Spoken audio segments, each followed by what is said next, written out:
আসসালামু আলাইকুম প্রিয় দর্শক, জানিয়ে দিব এখনকার আলোচিত সকল দেশীয় খবর।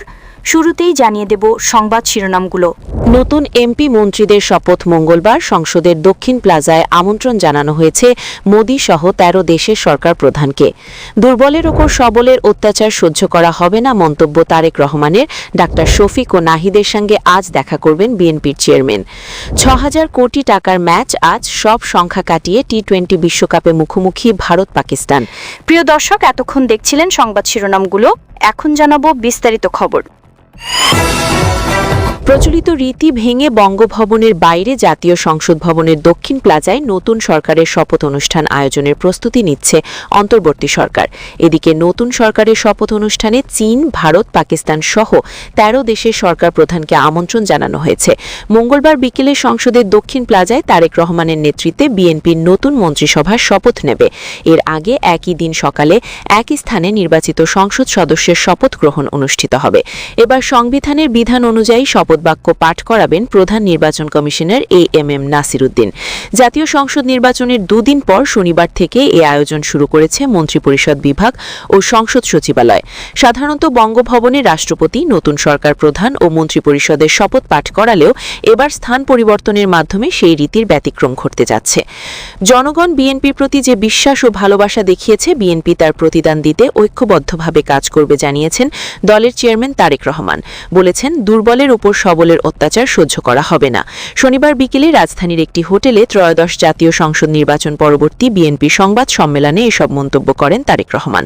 তিনি বলেন, এই বিজয় বাংলাদেশ, গণতন্ত্র ও জনগণের। এই নির্বাচন গণতন্ত্র প্রতিষ্ঠার পথ সুগম করেছে। এ সময় জামায়াত ইসলামী, এনসিপি সহ অংশগ্রহণকারী সকল দলকে অভিনন্দন জানিয়ে তিনি বলেন, সবাই নিজ নিজ অবস্থান থেকে দায়িত্বশীল আচরণ করে দেশকে এগিয়ে নিতে হবে। দেশ গঠনে সকল রাজনৈতিক দলের চিন্তাভাবনা গুরুত্বপূর্ণ। ৩১ দফা নির্বাচনী ইশতেহার ও নোট অফ ডিসেন্ট সহ স্বাক্ষর করা জুলাই সনদ বাস্তবায়নে বিএনপি প্রতিশ্রুতিবদ্ধ বলে মন্তব্য করেন তারেক রহমান। এ সময় নেতাকর্মীদের যে কোনো মূল্যে শান্তি শৃঙ্খলা বজায় রাখার আহ্বান জানান বিএনপি চেয়ারম্যান। হতাহত হয়েছেন দেশের গণতান্ত্রিক জনগণ। আপনাদের ভূমিকাকে গভীর শ্রদ্ধার সঙ্গে স্মরণ করবে ইনশাল্লাহ। প্রিয় দেশবাসী, জনগণের রায় পেলে বিএনপি রাষ্ট্র মেরামতের রূপরেখা উপস্থাপন করেছিল। অন্যান্য গণতান্ত্রিক দল এবং সারা দেশের জনগণের সঙ্গে মতবিনিময়ের মাধ্যমে ৩১ দফা প্রণয়ন করেছিল। ৩১ দফার আলোকে ঘোষণা করা হয়েছে বলীয় ইশতেহার। একই সঙ্গে কয়েকটি বিষয় নোট অফ ডিসেন্ট দিয়ে বিএনপি জুলাই সনদেও স্বাক্ষর করেছে।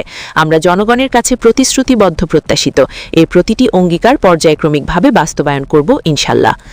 বিএনপির চেয়ারম্যান তারেক রহমান আজ জামায়াত ইসলামী আমির ও এনসিপির আহ্বায়ক নাহিদ ইসলামের সঙ্গে দেখা করবেন। তারেক রহমান আজ সন্ধ্যায় যাচ্ছেন নির্বাচনী মাঠের প্রতিপক্ষ জামায়াত ইসলামীর আমির ডাক্তার শফিকুর রহমান এবং জাতীয় নাগরিক পার্টি এনসিপির আহ্বায়ক নাহিদ ইসলামের বাসায়। বিএনপির চেয়ারম্যানের প্রেস উইং থেকে গণমাধ্যমকে এ খবর নিশ্চিত করা হয়েছে।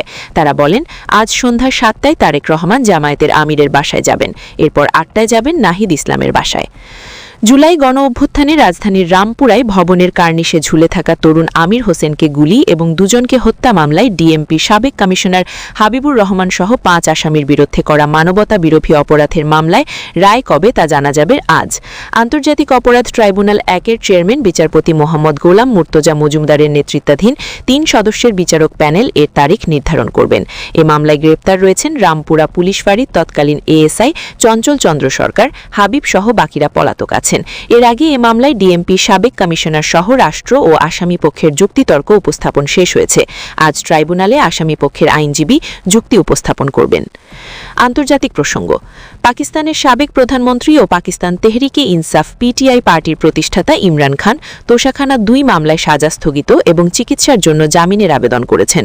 ব্যারিস্টার সালমান সাবদার ও সালমান আকরাম রাজার মাধ্যমে ইসলামাবাদ হাইকোর্টে এ আবেদন করেছেন তিনি। আবেদনে বলা হয়েছে, ইমরান খান তার ডান চোখে গুরুতর রোগে ভুগছেন।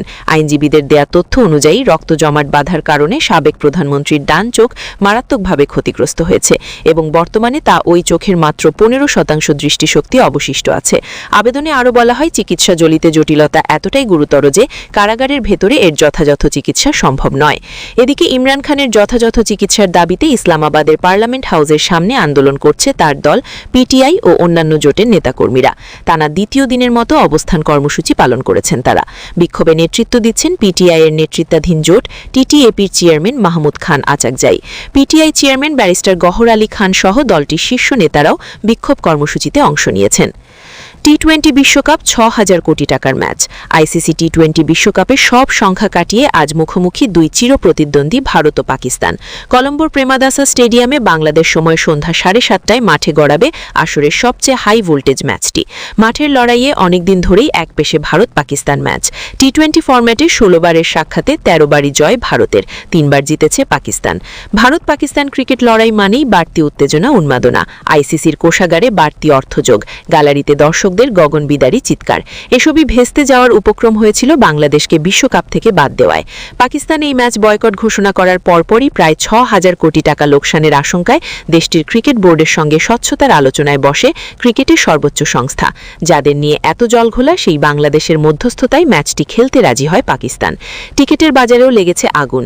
এরই মধ্যে ৩৫,০০০ আসনের কলম্বো প্রেমাদাসা স্টেডিয়ামে সবকটি টিকিট বিক্রি হয়ে গেছে। কালোবাজারে একটি টিকিট বিক্রি হচ্ছে ৪ গুণ দামে। হাইব্রিড মডেলের এই টুর্নামেন্টে দুই দলই এ গ্রুপে নিজেদের প্রথম 2 ম্যাচ জিতে ফুরফুরে মেজাজে রয়েছে।